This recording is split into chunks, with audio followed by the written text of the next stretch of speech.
Eh bien, la pression qui fait son œuvre, on peut dire, hein. Le refuge de jour pour personnes itinérantes va déménager bientôt à l'extérieur du centre-ville de Rouyn-Noranda.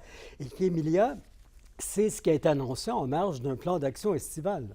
Oui, Yvon, la Maison du Soleil Levant fait présentement des démarches pour relocaliser le centre qui serait prévu au début de l'automne. Il y a donc plusieurs initiatives qui vont être déployées tout au long de l'été, donc je vous en résume quelques-unes.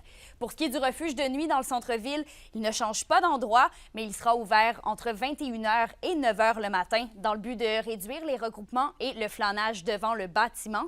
Ensuite, il y a aussi l'instauration du projet Tapage, comme on l'a vu à Val-d'Or, qui consiste à faire travailler les personnes itinérantes tout en les payant à la journée, donc en leur faisant faire du nettoyage des rues ou des espaces publics, par exemple.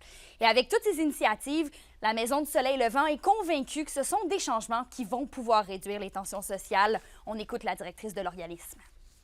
C'était vraiment important pour nous de dire, bon, on vous a entendu, on a réfléchi, puis maintenant, bien, on a mis des actions en place, puis on va les déployer. Il y a des commerçants qui avaient très peur, fait qu'ils ont été beaucoup en réaction au départ, puis tu sais, on a refait un petit tour là aussi au centre-ville, puis il y en a qui nous disent, ah, bien finalement, tu sais, c'est pas si pire, mais tu sais, c'est sûr qu'il reste des gens qui sont mécontents encore aujourd'hui, mais on espère, c'est sûr, avoir une cohabitation plus sereine, là, ça c'est certain.